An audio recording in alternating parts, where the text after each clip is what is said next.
क्या वाकई में भारत पर असर पड़ा है उतना कि हमें घबराना चाहिए? हम कभी डिनाई नहीं कर रहे कि यह वैश्विक लेवल पे एक बड़ा चुनौतीपूर्ण स्थिति अभी हमारे सामने उपस्थित है। जो भारत की कंजम्पशन है ऑयल की, एनर्जी की, वो लगभग 85% हमारा फॉरेन कंट्रीज पे डिपेंड, इंपोर्ट पे डिपेंड है। 5.33 मिलियन मैट्रिक टन का रिजर्व्स है।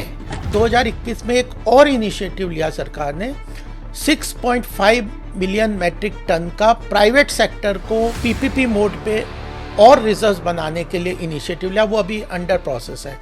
विदेशों में राहुल गांधी कहते हैं India democracy is dead. The democracy in India is dead. हमारी इकोनॉमी को कहते हैं कि India economy is dead economy. Counter campaign चलाते हैं जिससे पैनिक भी क्रिएट होता है, और वो पैनिक के कारण जब परसेप्शन लोगों के होता है तो वो भगदड़। हम सक्षम है उस चुनौती को मीट आउट करने के लिए, और सरकार आम जनता के ऊपर किसी तरह बोझ डालेगी नहीं, और सभी तरीके के रिक्वायरमेंट और उन सबको पूरा करेगी।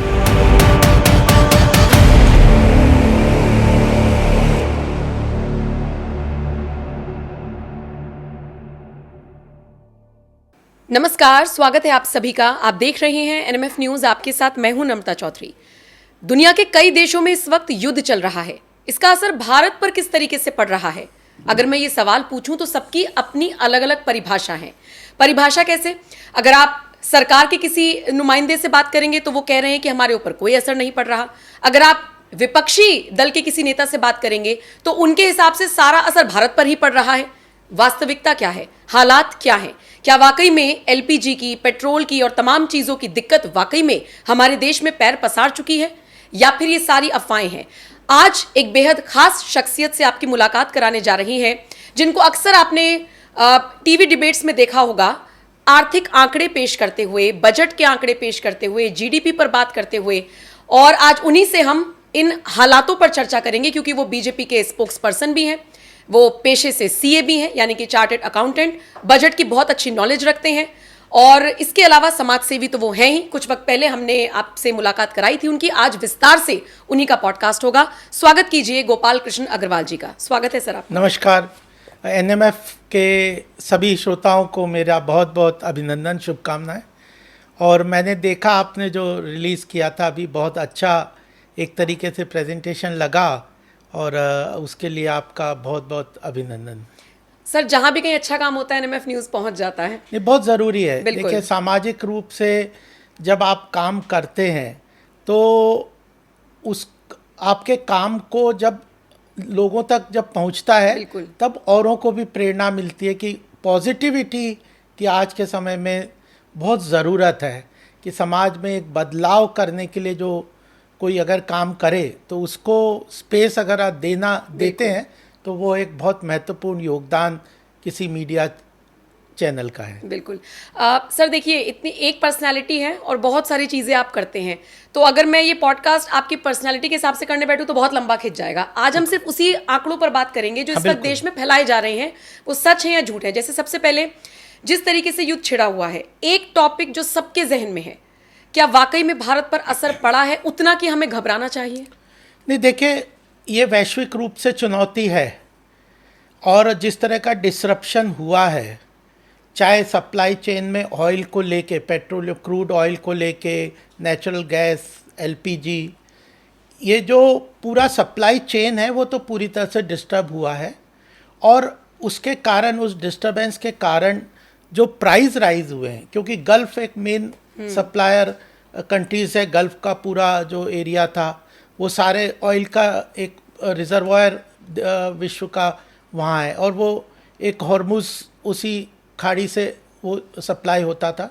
तो वो डिस्टर्ब होने से एक चुनौतीपूर्ण वातावरण पूरे विश्व की अर्थव्यवस्था पे एनर्जी को लेके है, उसकी प्राइस को लेके है, उसकी सप्लाई के लिए अनसर्टेनिटी को लेके है, और इसीलिए एक चिंता का विषय भी है। कई देशों में तो हम देख रहे हैं। बिल्कुल। आप देखिए, हमारे आसपास श्रीलंका को देख लीजिए, बांग्लादेश को देख लीजिए, पाकिस्तान को देख लीजिए, इवन अच्छे डेवलप्ड कंट्रीज़ के अंतर्गत भी इस तरह की चुनौतीपूर्ण स्थिति है। अब उस चुनौती को निपटने के लिए भारत किस तरह से काम कर रहा है और भारत की क्या स्थिति है, यह एक महत्वपूर्ण बिल्कुल। विषय जो कि हम लोगों को अच्छी तरह से समझना चाहिए। चुनौती को हम कैसे मीट आउट कर रहे हैं, हम कभी डिनाई नहीं कर रहे कि यह वैश्विक लेवल पे एक बड़ा चुनौतीपूर्ण स्थिति अभी हमारे सामने उपस्थित हुई है। तो भारत सरकार इस चुनौती से निपटने के लिए क्या कर रही है? मसलन एक्साइज ड्यूटी घटा दी तो कंपनियों को भी फायदा हुआ, लोगों को भी पेट्रोल डीजल के दाम ज्यादा नहीं देने पड़ रहे, स्थिर हो गए। इन सबसे इतर हमें क्या फायदा हो रहा है? सरकार कैसे निपट रही है इस चुनौती से? नहीं, देखिए, अगर हम देखें तो भारत एनर्जी ग्रोथ के लिए एनर्जी की बहुत आवश्यकता है। बिल्कुल। हमारी जीडीपी 2014 में जिस स्थिति में थी, हम फ्रेजाइल 5 इकोनॉमी के अंतर्गत थे। आज विश्व की चौथी सबसे बड़ी अर्थव्यवस्था हम बन गए। हमारा जीडीपी का साइज़ 4.1 ट्रिलियन डॉलर के करीब का हो गया और जल्दी ही हम तीसरी सबसे बड़ी अर्थव्यवस्था बनने की तरफ अग्रसर है। 5 ट्रिलियन डॉलर इकोनॉमी हमारी बन जाएगी। अभी हमारे से आगे केवल यूएस, चाइना और जर्मनी है। जर्मनी को भी हम पीछे छोड़ देंगे। और एक अच्छा बड़ा लक्ष्य प्रधानमंत्री मोदी जी ने हम सब के सामने रखा था कि 2047 तक भारत विकसित भारत की तरह डेवलप नेशन के रूप में खड़ा होगा। उसको अचीव करने के लिए बड़ी तैयारी की आवश्यकता है। एक इकोसिस्टम की आवश्यकता है जिसमें इंफ्रास्ट्रक्चर का डेवलपमेंट भी है, एनर्जी सिक्योरिटी भी है, मैन्युफैक्चरिंग सेक्टर का ग्रोथ भी है, उसके साथ आर्थिक रूप से फाइनेंशियल मार्केट्स का डेवलपमेंट भी है। और वैश्विक स्तर पे भारत की जो पहचान है वह एक तरीके से डिप्लोमेटिक रूप में, जियोपॉलिटिक्स में एक मजबूत एक देश के रूप में स्टैब्लिश करना भी उसके लिए बहुत आवश्यक है। और हम ये भी जानते हैं कि अगर हम विश्व गुरु का लक्ष्य लेके चलते हैं, डेवलप नेशन का लक्ष्य लेके चलते हैं, तो हमें आर्थिक रूप से महाशक्ति के रूप में खड़ा होना है। लेकिन कैसे खड़े होंगे सर? चुनौतियां हैं सामने। बिल्कुल, चुनौतियां ही तो कंपटीशन में महत्वपूर्ण है कि वैश्विक लेवल की जो चुनौतियां हैं वो हम कंट्रोल नहीं कर सकते। आज हमारे यूक्रेन रशिया वॉर हुआ, इससे पहले यूएस ने पिछले साल भी ईरान पे हमला किया था, 12 दिन का युद्ध हुआ था। उसके बाद भी एक सैंक्शन के रूप में अमेरिका ने कहा था कि ईरान के ऑयल नहीं खरीदेंगे। लेकिन उस स्थिति में हम लोग रशिया के साथ भी लगाने का सैंक्शन का प्रयास किया अमेरिका और यूरोपियन कंट्रीज़ ने कि भारत की ऑयल सिक्योरिटी को जिसका बहुत बड़ी आवश्यकता है ऑयल की, तो उसको डिसरप्ट करने का कहीं ना कहीं उसमें वो उसका एक आयाम था कि अगर हम ईरान से ऑयल नहीं खरीदते, हम रशिया से ऑयल नहीं खरीदते, तो हमारी ऑयल सिक्योरिटी के अंदर हमारी एनर्जी रिक्वायरमेंट के लिए दिक्कत होती। लेकिन भारत ने अपने हितों को प्रधानमंत्री मोदी जी के नेतृत्व में पूरी तरह से सुरक्षित रखा कि इन नेशनल इंटरेस्ट फर्स्ट। हमारी अगर आवश्यकता है ऑयल की तो हम ईरान से भी ऑयल खरीदेंगे। हमारी आवश्यकता रशिया से ऑयल खरीदने की है, अगर रशिया हमें सस्ता तेल की आपूर्ति करता है तो हम रशिया से भी खरीदेंगे। और हमने केवल पिछले साल ही 33,000 करोड़ रशिया से ऑयल खरीद के अपने देश के जो विदेशी मुद्रा को 33,000 करोड़ लेकिन से जनवरी 2026 में कम हुआ है ये आंकड़ा खरीदने का। तो फिर सवाल उठे कि ट्रम्प कुछ भी कहेंगे तो हम मान लेंगे क्या? नहीं, ऐसा नहीं है। ग्लोबल लेवल पे हमें ये देखना, हमने कभी रशिया से ऑयल खरीदना कम नहीं किया। देखिए, हमारे को सस्ता तेल जो शुरू में रशिया से मिल रहा था, धीरे धीरे ग्लोबल लेवल पे इस त्रासदी के ये जो इजराइल और जो ये जो यूएस और ईरान का वॉर हुआ है 28 फरवरी को शुरू हुआ, इसके पहले ग्लोबल लेवल पे ऑयल के प्राइसेस काफ़ी कम हो गए थे। लगभग $65 प्रति बैरल के रूप में ग्लोबली अवेलेबिलिटी हो गई थी और रशिया से डिस्काउंट भी उतना ख़त्म हो गया था। तो हम लोगों ने उसके हिसाब से अपनी ग्लोबल प्रोक्योरमेंट सब तरीके से की। तो हमारी एनर्जी सिक्योरिटी, हमारी जो ऑयल की रिक्वायरमेंट है वो महत्वपूर्ण है। उसकी आपूर्ति पूरी तरह से सुनिश्चित करना बहुत ज़रूरी है आर्थिक रूप से संपन्न देश बनाने के लिए। दूसरी बात मैं ये भी कहना चाहता हूँ कि जो भारत की कंजम्पशन है ऑयल की, एनर्जी की, वो लगभग 85% हमारा फॉरेन कंट्रीज़ पे इंपोर्ट पे डिपेंडेंट है। और हमारे यहाँ पे डोमेस्टिकली हमारे रिजर्व्स ऑयल के नहीं हैं। जो क्रूड ऑयल कहें या कोल का तो रिज़र्व है, लेकिन क्रूड ऑयल हमें मैक्सिमम, और नेचुरल गैस, ये दोनों जो कि बहुत महत्वपूर्ण तरीके से एनर्जी सिक्योरिटी के लिए आवश्यक है, इनके लिए हमें बाहर के देशों पे डिपेंड करना पड़ता है। लगभग 85% हमारी आवश्यकता की आपूर्ति बाहर इंपोर्ट से होती है। इसलिए इस पूरी एनर्जी सिक्योरिटी को अच्छी तरह से स्थापित करने के लिए सरकार को कुछ शॉर्ट टर्म मेजर्स लेने थे और कुछ लॉन्ग टर्म मेजर्स लेने थे। और मैं एक तरीके से पुरानी सरकारों को के बारे में बहुत ऐतिहासिक रूप से कोई बहुत ज़्यादा नहीं कहूँगा, बात नहीं करना चाहता, लेकिन जिस तरह से 1947 के बाद जो हमारी एनर्जी सिक्योरिटी के लिए काम लॉन्ग टर्म लेवल पे काम करना चाहिए था, उस तरह का काम 2014 के पहले नहीं हुआ। और इसके कारण हमारी कंटिन्यूअस डिपेंडेंस बाहर के देशों से रही, और रिन्यूएबल एनर्जी पे हमने फोकस नहीं किया। पर लेकिन 2014 के बाद से अब 2026 चल रहा है, अभी तक हमने क्या किया है? हमारे पास कितने दिन का बैकअप है? 28 फरवरी से चल रहा है युद्ध, बिल्कुल ऑलमोस्ट 1 महीना हो गया है। 65 दिन का मैं सुन रही हूँ कि बैकअप रख के चलता है भारत, क्या ऐसा है? देखिए, दो तरीके के हमारे ऑयल के लिए रिजर्व्स हैं। एक तो जो हमारी ऑयल मैन्युफैक्चरिंग कंपनीज हैं, जो रिफाइनरीज हैं, जैसे भारत पेट्रोलियम है, ONGC है, HPCL है, इंडियन ऑयल है, ऐसे प्राइवेट सेक्टर में भी 2-3 कंपनी हैं जो कि जिनकी रिफाइनरीज है, रिलायंस है, और भी लोग हैं। तो ये लोग, इनके अपने भी स्टोरेज होते हैं। ये लगभग 20 से 25 दिन का स्टोरेज ये रखते हैं अपनी रिक्वायरमेंट का। दूसरा, 2021 में जो आपने कहा कि क्या इनिशिएटिव लिया, क्योंकि ऑयल बहुत महत्वपूर्ण तरीके से देश के लिए आवश्यकता है। 2000 में इसमें अभी India strategic petroleum reserves limited ISPRL सरकार ने बनाया, जो कि इन ऑयल कंपनीज के अलावा रिजर्व्स ऑयल का सरकार अपने हिसाब से रखती है, और इसके कई जगह पे स्टोरेज ऑयल के स्टोरेज हैं। और वह प्रधानमंत्री ने पार्लियामेंट में भी ये बताया कि हमारे पास ऑयल कंपनीज के अलावा भी 5.33 मिलियन मैट्रिक टन का रिजर्व्स है। तो जैसे आपने कहा कि हमारे लिए सफिशेंटली रिजर्व्स हम लोगों ने रखा है। दूसरा, 2021 में एक और इनिशिएटिव लिया सरकार ने, 6.5 मिलियन मैट्रिक टन का प्राइवेट सेक्टर को PPP मोड पे और रिजर्व्स बनाने के लिए इनिशिएटिव लिया। वो अभी अंडर प्रोसेस है।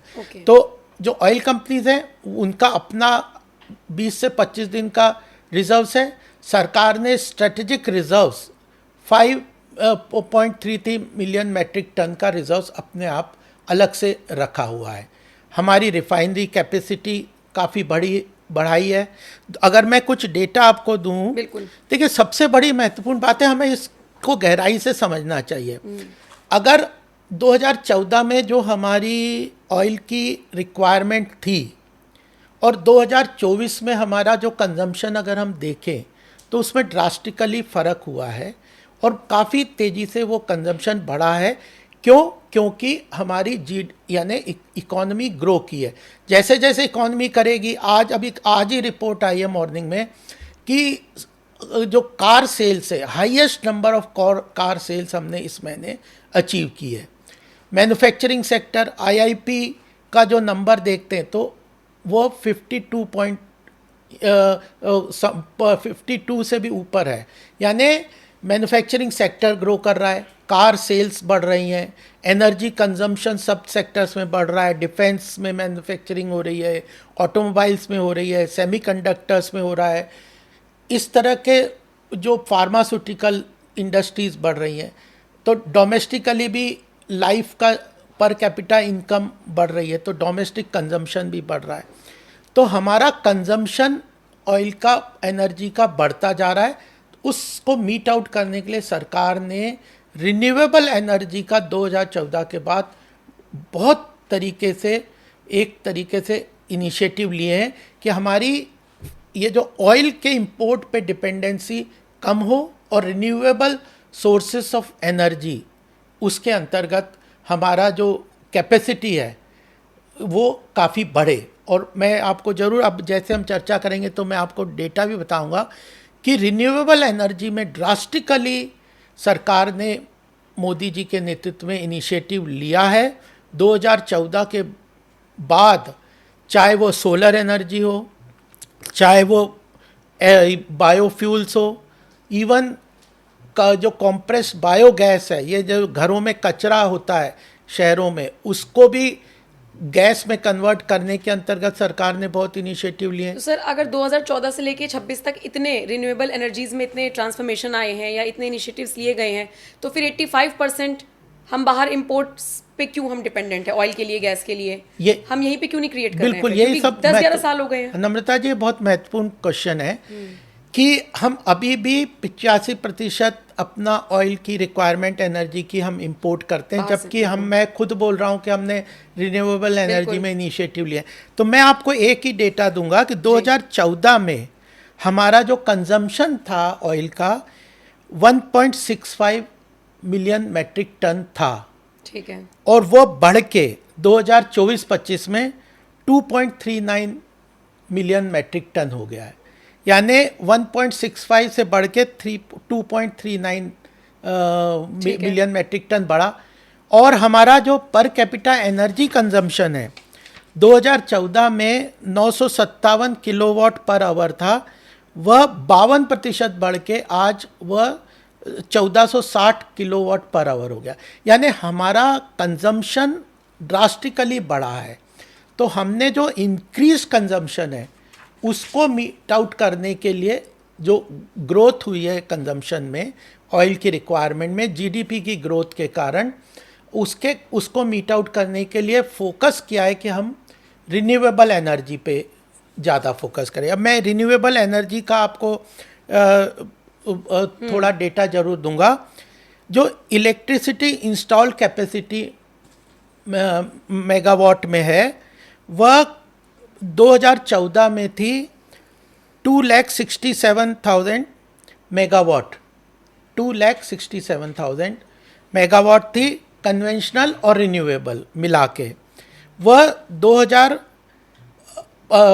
अभी फरवरी 2026 में 5,24,000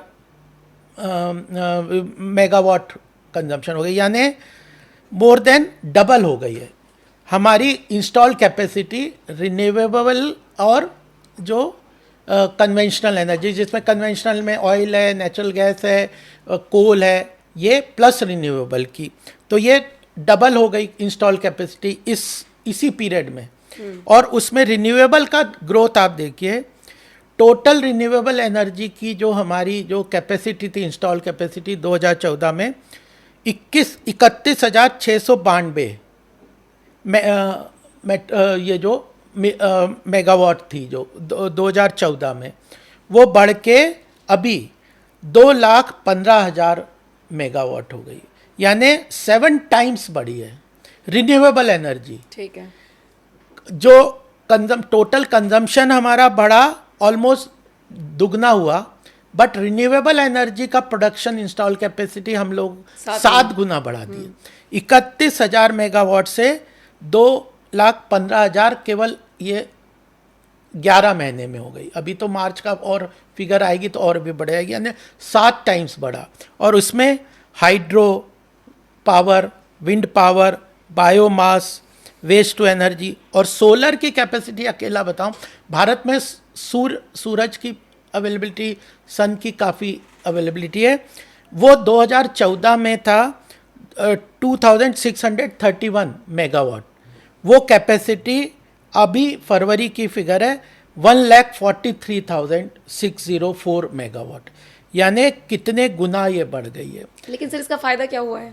देखिए, फायदा तो इसीलिए हुआ कि जैसे 2014 में मेरी सैलरी 4,000 रही होगी, आज मान लीजिए मैं 4 लाख ले रही हूँ, एग्जाम्पल है, नहीं 4 लाख, मान लीजिए, तो नहीं, मैं हो जाएगी लेकिन जल्दी। और मान लीजिए अगर आज मेरे साथ कोई क्राइसिस आ जाए तो मेरे पास बैकअप क्या है?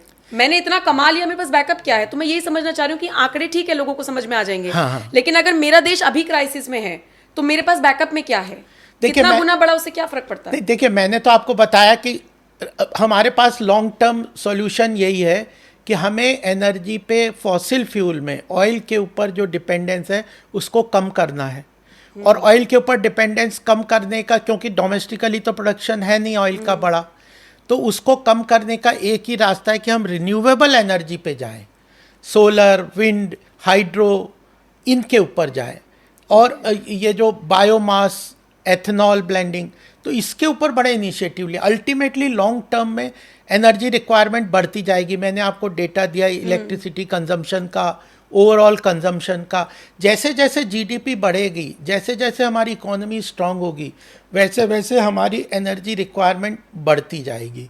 उस बढ़ती हुई एनर्जी रिक्वायरमेंट को फॉरेन कंट्रीज़ के इंपोर्ट के डिपेंडेंस पे कम करने के लिए हमारे पास एकमात्र रास्ता है कि हम रिन्यूएबल एनर्जी के ऊपर फोकस करें लॉन्ग टर्म में। और जब मैंने ये बोला कि 1947 में हम स्वतंत्र हुए और लगभग 60-65 साल अपोजिशन ने, खासकर कांग्रेस ने और यूपीए ने यहाँ पे सत्ता में रहे, उनसे पूछिए। मैंने तो आपको 2014 के, आपने इस एनर्जी सिक्योरिटी को पे काम करने के लिए क्या किया?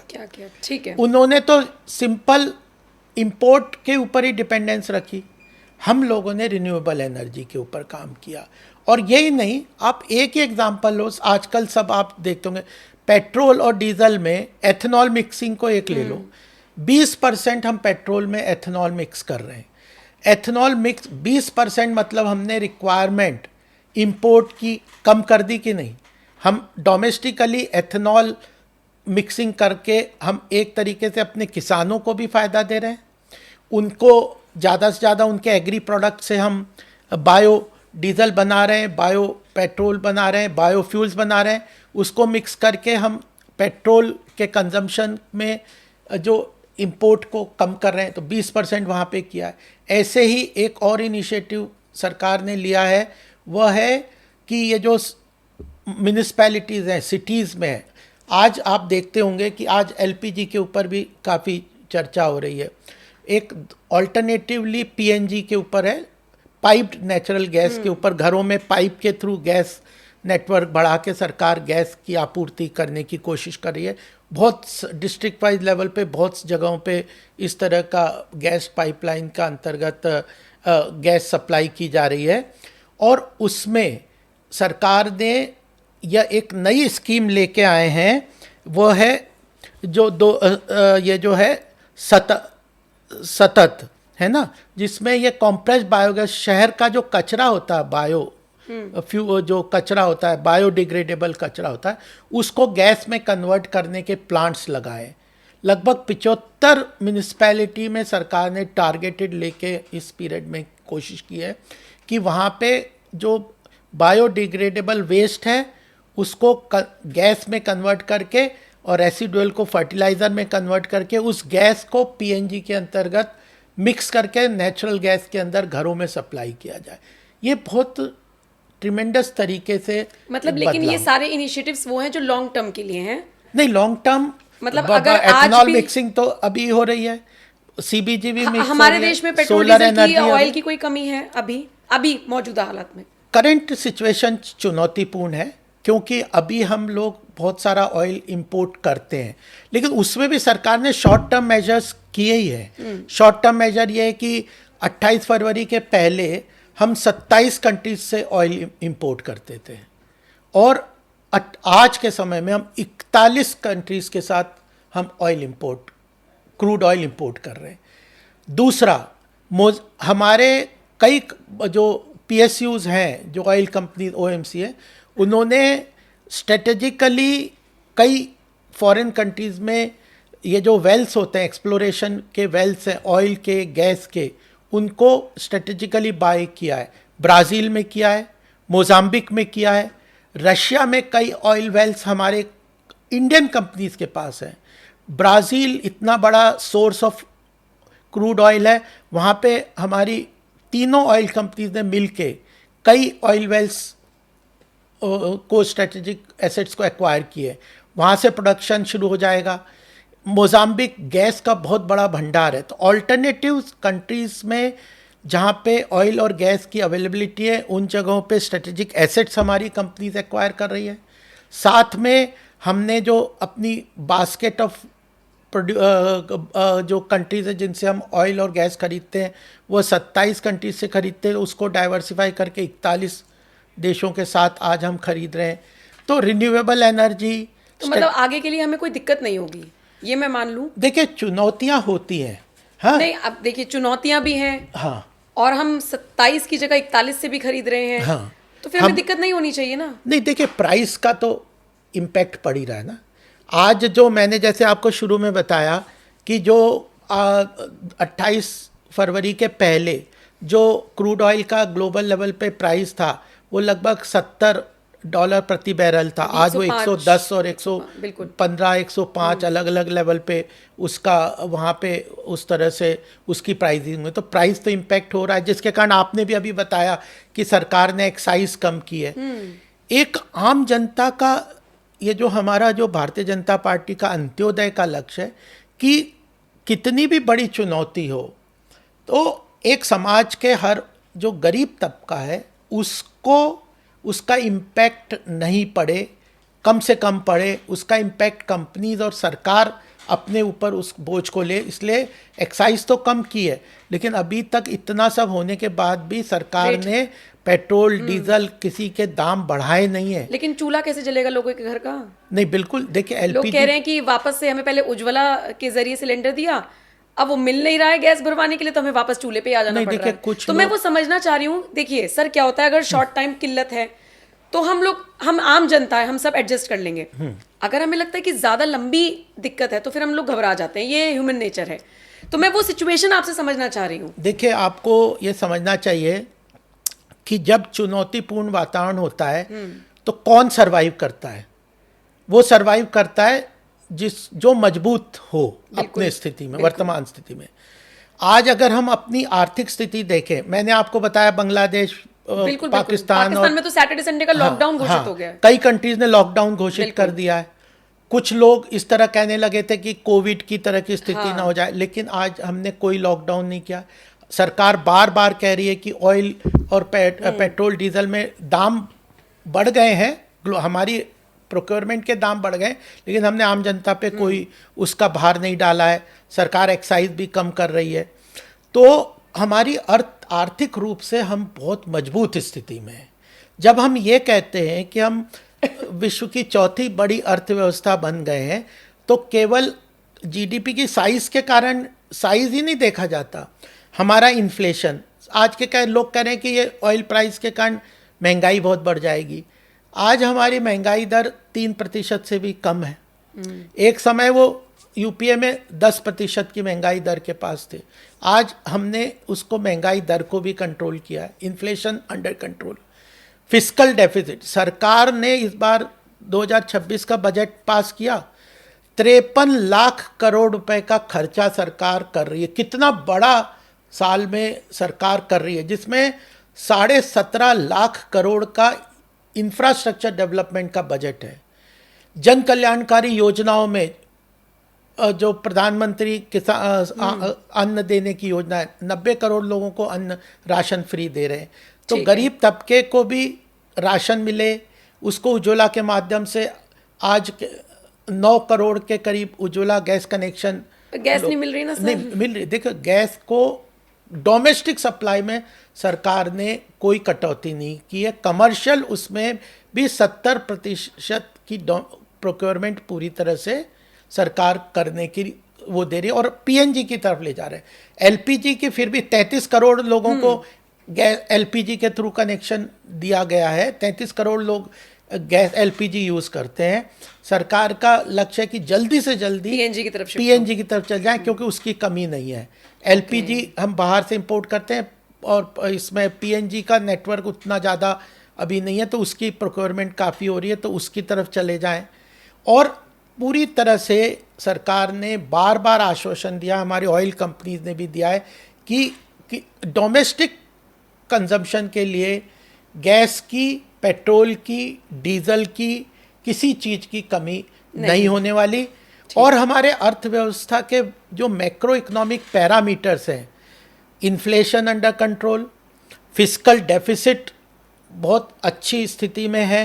अगर 53 लाख करोड़ का हम लोग खर्चा सरकार कर रही है और उसके अंदर फिस्कल डेफिसिट 4.1 के करीब ही है, तो हमारे अगर रेवेन्यू किसी तरह से कम भी हुआ, एक्साइज में कई कह रहे हैं कि एक्साइज कम कर दिया तो रेवेन्यू सरकार का कम होगा, तो लगभग 2.5 लाख करोड़ का हमारे को रेवेन्यू पेट्रोल प्रोडक्ट से होता है साल का, तो वो कम भी हो गया। तो 53 लाख करोड़ में 2.5 लाख का बहुत मिनिस्कूल परसेंटेज है, कुछ कम भी हुआ तो सरकार फिस्कल डेफिसिट से भी मैनेज कर लेगी। आज हमारे यहाँ foreign exchange reserve 700 billion dollars का रिजर्व है। तो मैक्रो इकोनॉमिक पैरामीटर्स स्ट्रांग है, हमारी आर्थिक स्थिति बहुत मजबूत है, तो चुनौतियों को हम अच्छी तरह से मैनेज कर लेंगे। हमारी सरकार बहुत सक्षम है, आज हमारी आर्थिक स्थिति संपन्नता अच्छी है, इसलिए सरकार इस जो आर्थिक जो चुनौती है उसको निपटने के लिए सक्षम है। आम जनता के ऊपर भार नहीं डालेंगे और उसके बाद भी गरीब तबके को खासकर सरकार विभिन्न योजनाओं के माध्यम से ये जैसे मैंने कहा किसान प्रधानमंत्री किसान अन्न योजना है उनका सीधा कंटिन्यू करते रहेगी, देते रहेगी। ठीक है, ये जो युद्ध चल रहा है सर, इसके बारे में थोड़ा सा समझना चाहूंगी। ये तेल या गैस पर नियंत्रण के लिए जंग हो रही है, आप कितना समझ पा रहे हैं इस चीज को, या फिर ये वाकई में संघर्ष की लड़ाई है? 28 फरवरी को जब अटैक हुआ, जब ज्वाइंट ऑपरेशन हुआ अमेरिका का और इसराइल का, तो बस यही था कि भाई वो न्यूक्लियर बना रहा है ईरान, हम तो इसलिए हमला कर रहे हैं। जो हॉर्मुज खुला हुआ था उसको पहले बंद करवाने पे मजबूर कर दिया, और अब ट्रम्प चिल्ला रहे हैं कि खोल दो नहीं तो मैं ये कर दूंगा और वो कर दूंगा। तो बेसिकली लड़ाई थी किस बात की? इजराइल का तो समझ में आ रहा है, अमेरिका क्यों कूदा नहीं समझ में आ रहा। तो क्या ये तेल और गैस पर नियंत्रण की लड़ाई है बेसिकली, जो अब हमें समझना चाहिए, या ये संघर्ष ही चल रहा है अभी? नहीं, देखिए, ये तो वजूद की लड़ाई ज़्यादा थी। जो आपने पहली बात कही कि इजराइल और ईरान का तो वजूद का संघर्ष है। ईरान बार बार कहता है कि इजराइल को हम नष्ट कर देंगे, इजराइल की एग्जिस्टेंस का कोई मतलब ही नहीं है, उसके वजूद को नष्ट करना का उसका लक्ष्य है। और उसमें अगर न्यूक्लियर पावर बन जाता है तो इजराइल और अमेरिका को लग रहा था कि जो अमेरिका के और इजराइल के इंटरेस्ट पूरी तरह से, मतलब एक बैलेंस ऑफ पावर जिसको कहते हैं, वो शिफ्ट हो जाएगा और वो एक तरीके से उनके लिए मुश्किल स्थिति है, तो उसके कारण उन्होंने युद्ध किया। लेकिन ईरान ने ये जो हॉर्मुज का जो स्ट्रेट ऑफ हॉर्मुज है, वहाँ का जो बॉटलनेक जिस तरह से उन्होंने कंट्रोल किया, मुझे लगता है कि हो सकता है उन्होंने उस तरह से एक्सपेक्ट नहीं किया था कि पूरी सप्लाई चेन को ईरान इतने स्ट्रांगली कंट्रोल कर लेगा। तो ये अब आर्थिक रूप से एक युद्ध की तरह का एक स्थिति बन गई है, क्योंकि जो ऑयल की रिक्वायरमेंट है, एनर्जी की रिक्वायरमेंट है, वह बहुत विश्व की अर्थव्यवस्था को बहुत चैलेंजिंग है। तो आज के समय में यह स्थिति ये हो गई है कि वजूद की लड़ाई के बजाय एक तरीके से आर्थिक रूप से एक युद्ध का एक तरीके से स्थिति बन गई है, आर्थिक चैलेंज, चुनौती बन गई है।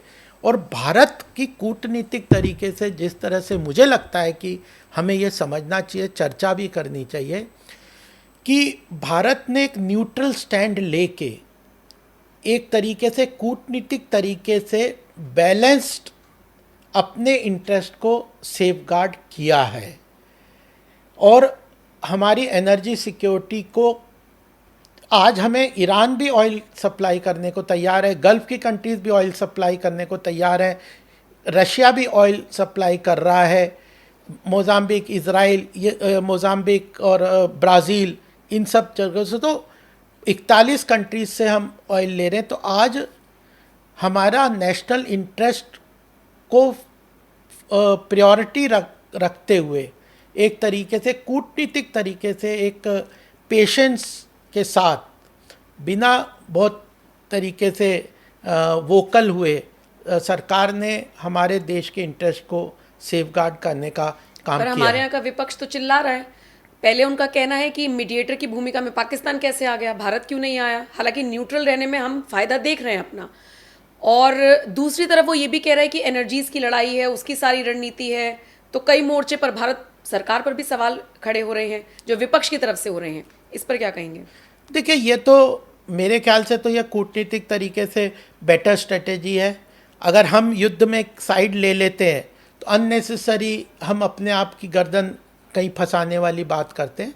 हम न्यूट्रल हैं, हम नहीं चाहते, प्रधानमंत्री कई बार पार्लियामेंट में भी बोल चुके हैं, हम युद्ध की विभीषिका नहीं चाहते। भारत विश्व शांति की तरफ काम करता है और भारत युद्ध में कहीं भी उसको एनकरेज नहीं करता। भारत चाहता है कि वैश्विक स्तर पे आपस में बातचीत के माध्यम से सभी कंट्रीज़ को रहने का अधिकार है और उस अधिकार को सुरक्षित करना सभी कंट्रीज़ की सामूहिक जिम्मेदारी है। लेकिन इज़राइल भी हमारा बहुत अच्छा दोस्त है, यूएस भी हमारा अच्छा दोस्त है, ईरान से भी हमारे संबंध ठीक है, हमारे ईरान से भी अच्छे संबंध हैं। तो इसलिए हमारा बेटर स्ट्रेटेजी मुझे लगता है कि यही है कि हम एक न्यूट्रल स्टैंस और युद्ध की विभीषिका को अपने देश के इंटरेस्ट के अंतर, अपने देश के लोगों के अंदर कम प्रभाव पड़े उस तरफ फोकस करते हुए हम वैश्विक शांति की बात करें, वो बेटर स्ट्रेटेजी है। पर जितना मैं समझ पा रही हूँ ये तो अच्छी चीज़ है। हम शांति से रहें, हम प्रे करें कि सामने वाला भी शांति से रहे। तो फिर विपक्ष क्यों कह रहा है कि हमारी विदेश नीति फेल हो गई है? सरकार की विदेश विपक्ष को अगर आप देखें तो हमें उसका थोड़ा सा 2014 के बाद का इतिहास हमें देखना चाहिए। राजनीतिक रूप से विपक्ष, जब भारतीय जनता, मोदी जी के नेतृत्व में भारतीय जनता पार्टी की सरकार 2014 में बनी, उसके बाद खास कांग्रेस, विपक्ष सारा ही धीरे धीरे ख़त्म होता चला गया और कांग्रेस तो पूरी तरह उसका वजूद ख़त्म हो गया। और आज 21 प्रदेशों में एनडीए की सरकार है और केंद्र में भी सरकार है। 12 साल हो गए केंद्र में सरकार बने हुए। तो विपक्ष को अपनी एग्जिस्टेंस का खतरा यहाँ पे लग रहा है और वह इसलिए उनका एक तरीके से जो जनता के मुद्दों के साथ उनका कनेक्ट धीरे धीरे ख़त्म तो हो ही गया। जनता उनकी बात पे, उनकी क्रेडिबिलिटी क्राइसिस भी हो गई। उनके कार्यकाल को जनता ने देखा और उसके बाद के कार्यकाल को देखा, जिस तरह से आज वैश्विक स्तर पे भारत की पहचान है, भारत के जो बात को महत्वपूर्ण तरीके से सभी मल्टी लेवल प्लेटफॉर्म पे, चाहे G7 हो, G20 हो या ब्रिक्स हो या WTO हो, IMF हो, वर्ल्ड बैंक हो, वर्ल्ड इकोनॉमिक फोरम हो, इन सब ग्लोबल प्लेटफॉर्म पे भारत को एक महत्वपूर्ण तरीके से स्थान दिया जाता है, बात को भी महत्वपूर्ण तरीके से माना जाता है और एक अच्छा स्पेस भारत को वैश्विक परिदृश्य में मिला हुआ है। तो वह उस नेशनल इंटरेस्ट को अपने पॉलिटिकल इंटरेस्ट के सबवर्ट करते हुए अपोजिशन काम कर रहा है। देखिए, जब भारत आगे प्रगति कर रहा है तो ग्लोबल लेवल पे कुछ फोर्सेस हैं जो भारत की प्रगति के साथ कंड्यूसिव नहीं है। वो नहीं चाहता कि भारत अच्छी तरह से प्रगति करे और इसमें लेफ्ट लिबरल और जो एक मुस्लिम जो फोर्सेस हैं कंबाइन करके वो भारत के अंदर स्ट्रांग नेतृत्व को नहीं देखना चाहता, जिनमें ग्लोबल मीडियाज भी हैं बहुत सारे। मैं नाम एकदम नहीं लेना चाहता लेकिन सब जानते हैं, वॉशिंगटन पोस्ट और इस तरह के न्यूयॉर्क टाइम्स, ये लोग एंटी इंडिया सेंटिमेंट के साथ, जॉर्ज सोरोस वगैरह जो हैं वो भारत के में नहीं चाहते कि एक स्ट्रांग लीडरशिप रहे। तो उनके साथ अपोजिशन ने अपना राजनीतिक स्वार्थ अलाइन कर लिया है। अपोजिशन भी चाहता है कि सत्ता परिवर्तन हो, वो लोग भी चाहते हैं सत्ता परिवर्तन हो भारत में।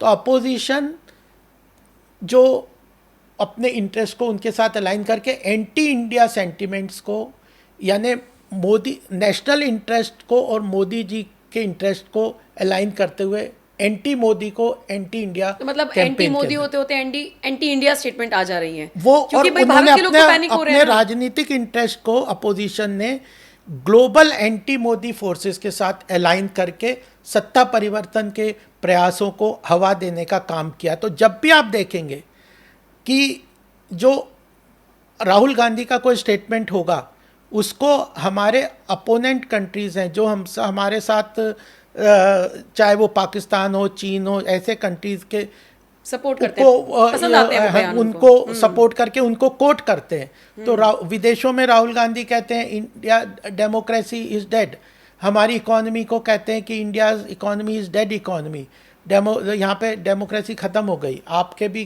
कितने राज्यों में आपकी भी सरकार है, इकोनॉमी सबसे वाइब्रेंट फास्टेस्ट ग्रोइंग इकोनॉमी है, आप उसको डेड इकोनॉमी करते हो। फिर इसीलिए आज के समय में जब भारत सरकार कह रही है कि हमारी ऑयल और उसकी हम पूरी आपूर्ति पूरी तरह से बाधित नहीं होने देंगे, पर विपक्ष हम तो कह रहा है कि जनता किल्लत को, है। हाँ, लेकिन वो एक तरीके से एक काउंटर कैंपेन चलाते हैं जिससे पैनिक भी क्रिएट होता है, और वो पैनिक के कारण जब परसेप्शन जब लोगों के होता है तो वो भगदड़ तो सी ये मचती इतना है। आसान क्यों है कि जो पक्ष सत्ता में बैठा है वो एक बात आम जनता को पहुंचा रहा है, वो जनता को समझ में नहीं आ रही है, और विपक्ष के नेता कह दें कि हाँ कमी हो गई है तो लोग लाइन लगाकर खड़े हो जा रहे हैं। नैरेटिव की लड़ाई सामने वाला पक्ष क्यों जीत रहा है, आप क्यों नहीं जीत पा रहे? नहीं, ये मैं इस पे एग्री नहीं करता। आपको मैंने बताया 21 स्टेट्स में भारतीय जनता पार्टी की सरकार कैसे बन जाएगी अगर नैरेटिव की लड़ाई हम नहीं जीत रहे।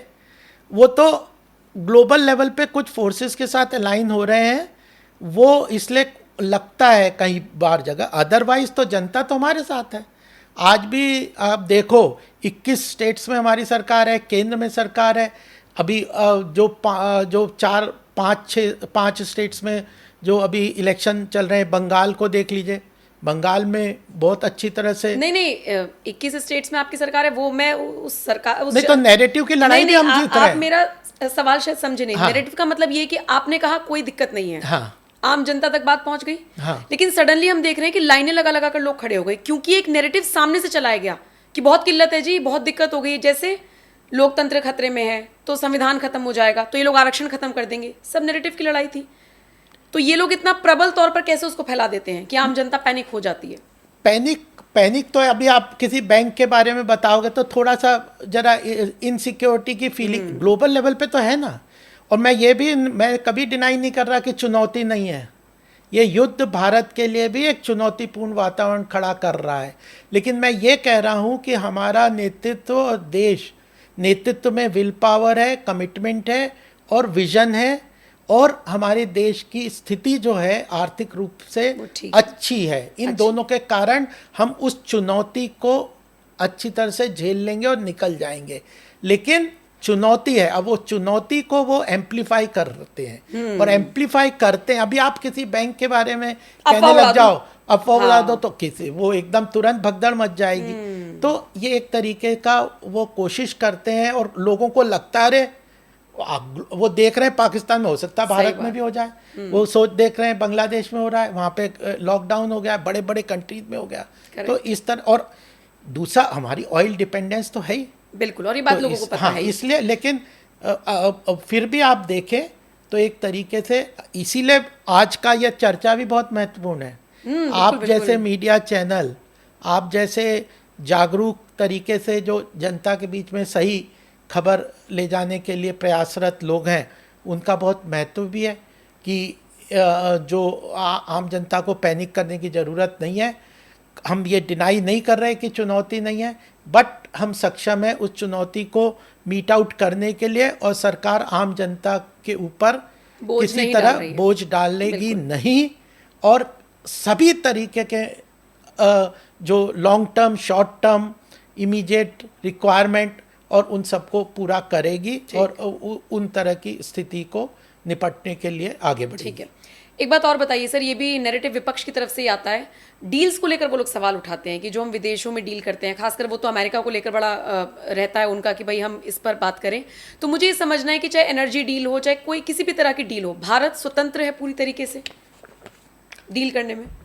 देखिए, अच्छा नमता जी, विषय है ये कि हमने अभी देखा कि हमने यूएस के साथ एक डील की, फ्री ट्रेड एग्रीमेंट किया, और ये 38वीं हमारी बायलैटरल ट्रेड एग्रीमेंट था।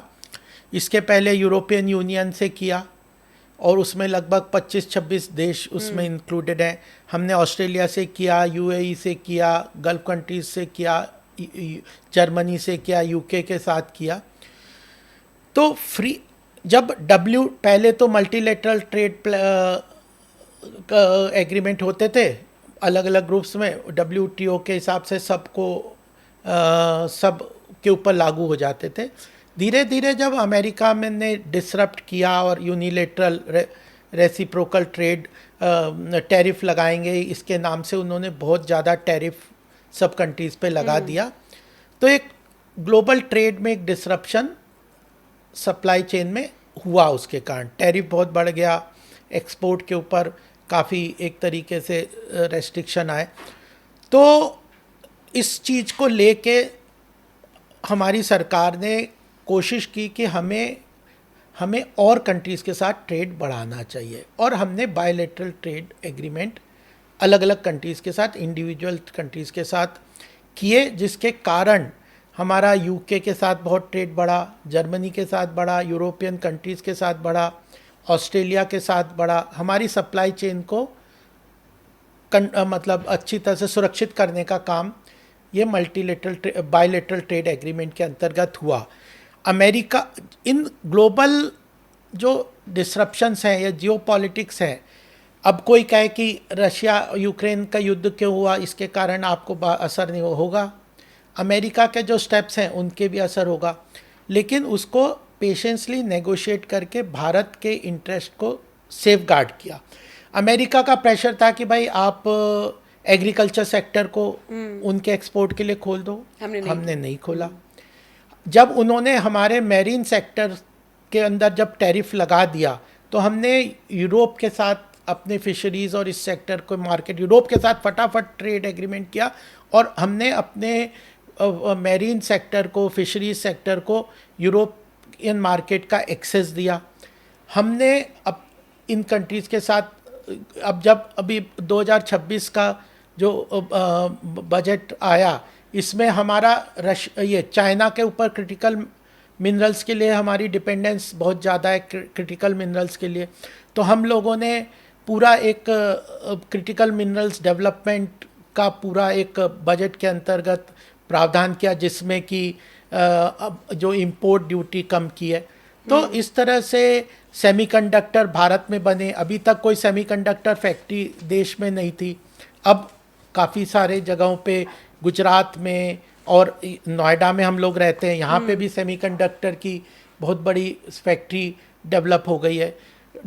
डेटा सेंटर्स हमारे यहाँ पे नहीं थे, आज अमेरिका की ग्रोथ क्यों है, उनके पास बिग डेटा सेंटर्स हैं।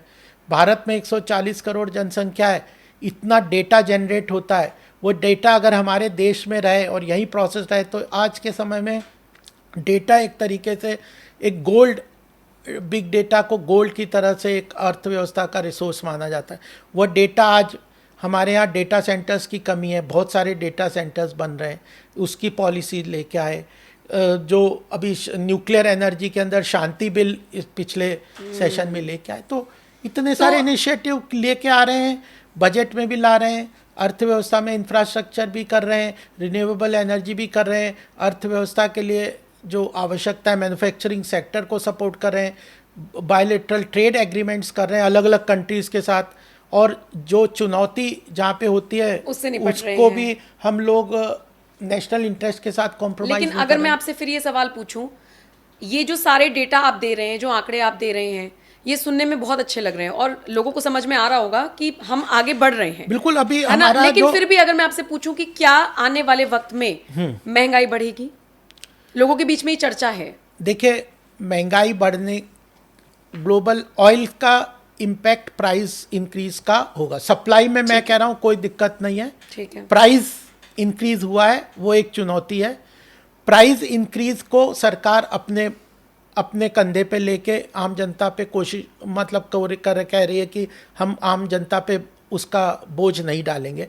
आप पेट्रोल प्राइस नहीं बढ़ी है तो महंगाई कैसे बढ़ेगी? पेट्रोल प्राइस बढ़ेंगे तो बढ़ेगी ना।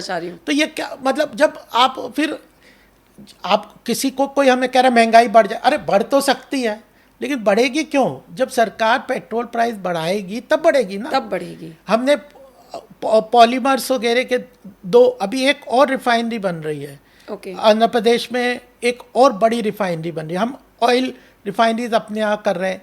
हमने पॉलीप्रोपिलीन के कई बीना में एक बहुत बड़ा प्रोजेक्ट लगाया कि पॉलीमर्स का देश में ही मैन्युफैक्चरिंग हो।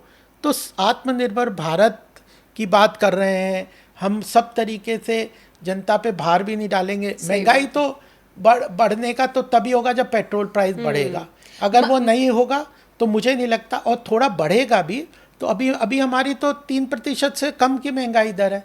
तो हमारा अगर 1-2% बढ़ भी गया तो भी जो आम जनता के ऊपर उसका इम्पैक्ट उतना नहीं पड़ेगा, क्योंकि हम लोग टारगेटेड रूप से गवर्नमेंट की वेलफेयर स्कीम्स के अंतर्गत उनको राशन देना हो, गैस देना हो, उनकी अलग आवश्यकता, सोलर पावर एनर्जी, बिजली की आपूर्ति सस्ते दामों में, सोलर सूर्य घर योजना में फ्री इलेक्ट्रिसिटी 1 करोड़ घरों में देने का सरकार काम कर रही है।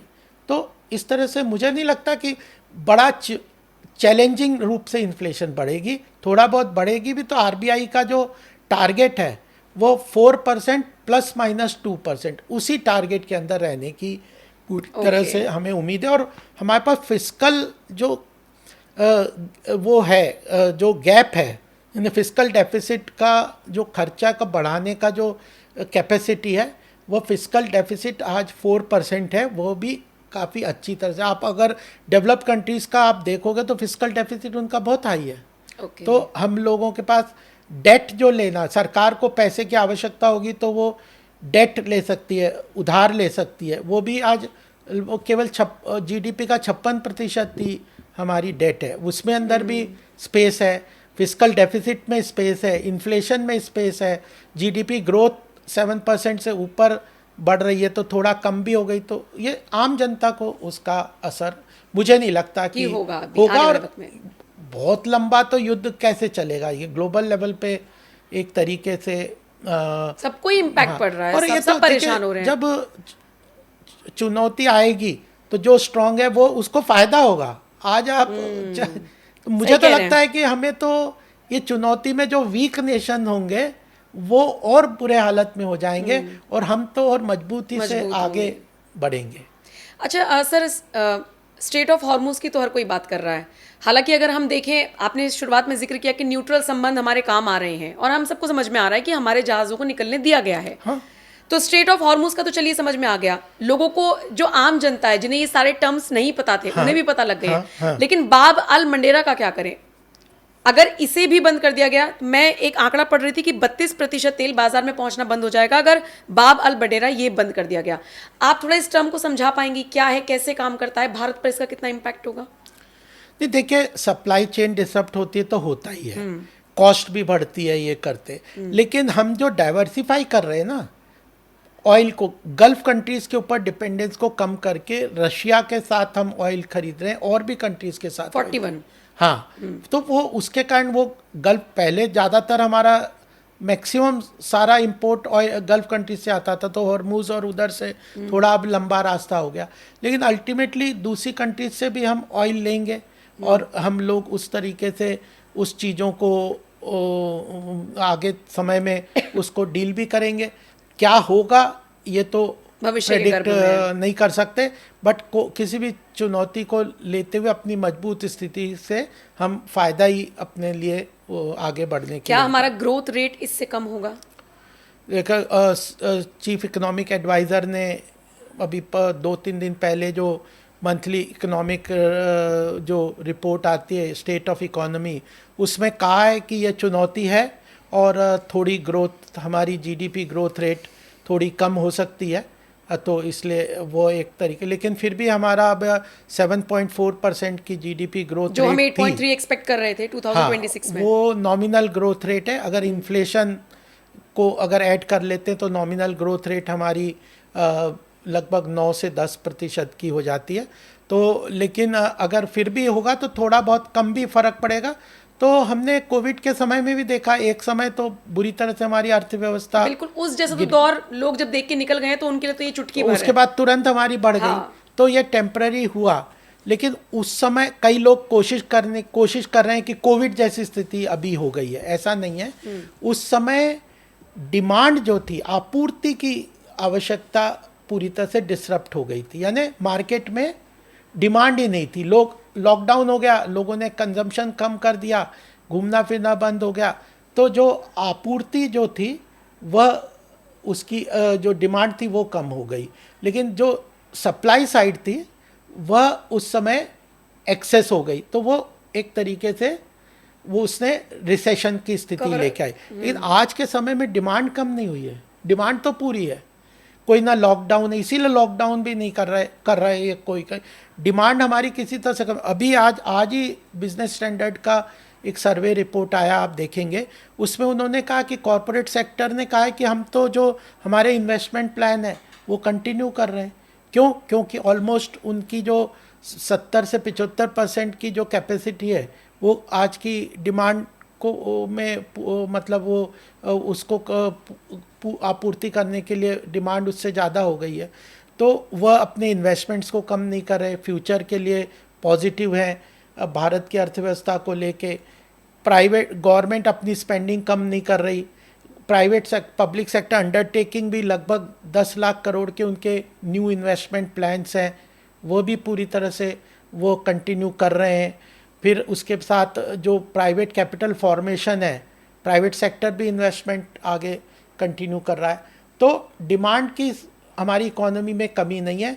सप्लाई का थोड़ा डिसरप्शन केवल ऑयल को लेके है, उसमें भी सप्लाई से ज़्यादा प्राइस का एक चुनौती है, तो थोड़ा प्रॉफिटेबिलिटी पे कंपनियों के असर होगा, थोड़ा जीडीपी ग्रोथ में भी हो सकता है, बट ऐसा कोई ड्रास्टिक ऐसा नहीं लगता कि बहुत बड़ी मतलब हमें पैनिक करने की ज़रूरत है। ओके, मोटे मोटे तौर पर चुनौतियां हैं, लेकिन सरकार उससे निपट रही है, ये आप बताने की और कोशिश कर रहे हैं। लेकिन हमारी मजबूती भी है, हम आर्थिक रूप से मजबूती है, इसलिए हमारे चुनौतियों को का सामना करने में हम ज़्यादा सक्षम हैं और कंट्रीज के मुकाबले। एक आखिरी सवाल सर, उसी के साथ वाइंड अप करूंगी, वो ये कि अगर फ्यूचर में हालात थोड़े से क्रिटिकल होते हैं तो सरकार क्या ऐसा कोई ड्राफ्ट तैयार कर रही है जिसमें विपक्ष की भी मदद ली जाए?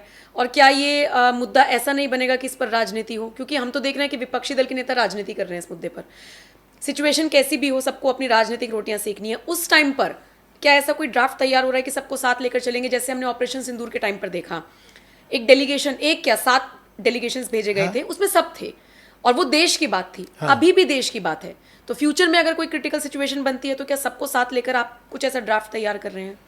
नहीं, देखिए, प्रधानमंत्री जी बार बार कहते हैं, हम ये मानते हैं कि अपोजिशन को नेशनल इंटरेस्ट में सरकार के साथ खड़ा होना चाहिए, बिल्कुल होना चाहिए, और ग्लोबल फोर्सेस के बहकावे में आने की ज़रूरत नहीं है, और इसलिए उनका साथ हम हरदम चाहते हैं कि रहे।